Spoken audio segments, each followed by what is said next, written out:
Let's finish up the story with the Beatles by Murakami. I was silent for quite a while, and so was he, each of us lost in our own thoughts.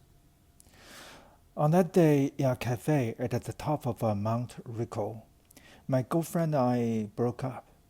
I was going to a college in Tokyo and had fallen in love with a girl there. I came right out and confessed all this, and she, saying barely a word, grabbed her handbag, stood up, and hurried out of the cafe, without so much as a glance back. I had to take the cable car down the mountain alone. She must have driven that white Toyota Crown home. It was a gorgeous sunny day, and I remember I could see all of the Kobe through the window of the gondola. It was an amazing view, but this was no longer the city I used to know so well.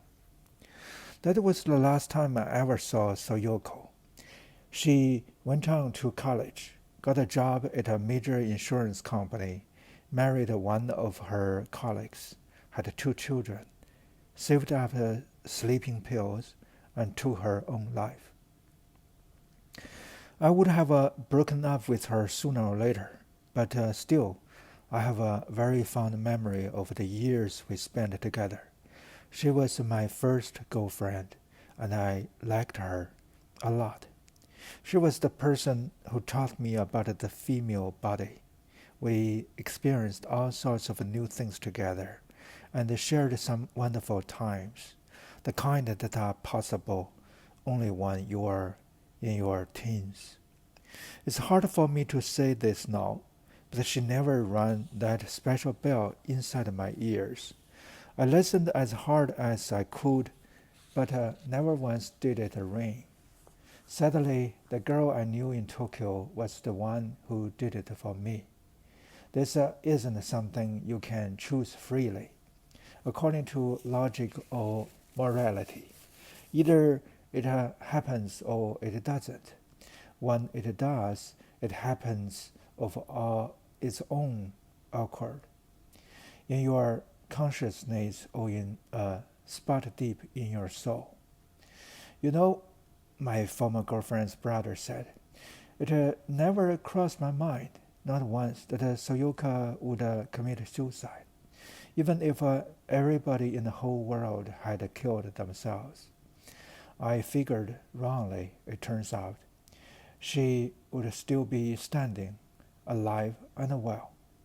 I couldn't see her as the type to be disillusioned or have some darkness hidden away inside. Honestly, I thought that she was a bit shallow. I never paid much attention to her, and the same was true for her when it came to me, I think. Maybe we just weren't on the same wavelength. Actually, I got along better with my other sister. But now I feel as though I did something awful to Soyoko, and it pains me. Maybe I never really knew her, never understood a thing about her. Maybe I was too preoccupied with my own life. Perhaps somebody like me didn't have the strength to save her life. But I should have been able to understand something about her, even if it wasn't much. Whatever it was that led her to die, it's hard to bear now. I was so arrogant, so self-centered, and it hurts so much I cannot stand it. There was nothing I could say. I probably hadn't understood her at all either. Like him, I had been too preoccupied with my own life.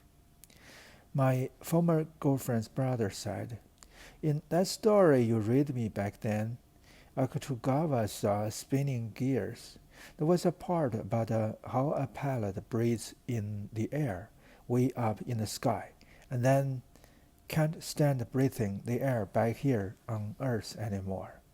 Airplane disease, they called it. I don't know if that's a real disease or not, but I still remember those lines. Did you get over that condition where your memory flies away sometimes?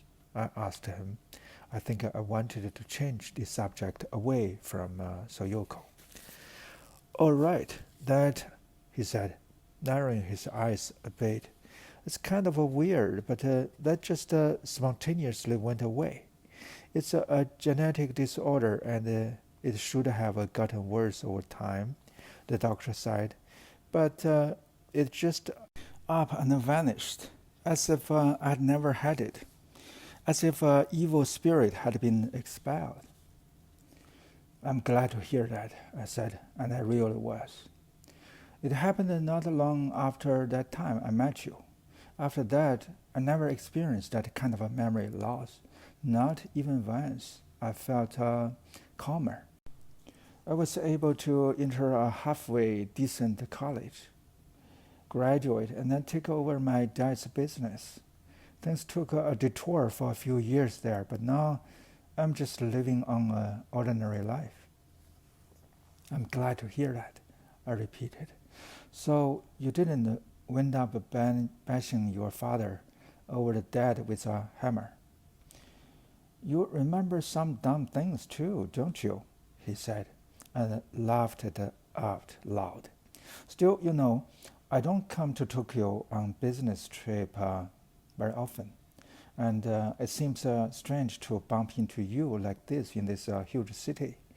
I can't help but feel that something brought us together. For sure, I said. So how about you? Have you been living in Tokyo all this time? I got married right after I graduated from college, I told him, and have been living here in Tokyo ever since. I'm making a living of sorts as a writer now. A writer? Yeah, after a fashion. Well, you were really great at reading aloud, he said. It might be a burden to you for me to tell you this, but I think Sayaka always liked you best of all. I didn't reply, and my ex-girlfriend's brother didn't say anything more. And so we said goodbye and went to get my watch, which had been repaired, and my former girlfriend's older brother slowly set off down the hill to Shibuya Station. His tweed jacket figure was swallowed up in the afternoon crowd. I never saw him again. Chance had brought us together a second time, with nearly 20 years between encounters, in cities 300 miles apart. We had set a table between us, sipping coffee and talking over a few things. But these weren't subjects you just chatted about over coffee. There was something more significant in our talk, something that seemed meaningful to us in the act of living out our lives. Still, it was merely a hint, delivered by chance. There was nothing to link us together in a more essential or organic way. Question: what elements in the lives of these two were symbolically suggested by their meeting again and their conversation? I never saw that lovely young girl again either. The one who was holding the LP with the Beatles. Sometimes I wonder, is she still hurrying down that dimly lit high school hallway in 1964? The hem of her skirt fluttering as she goes.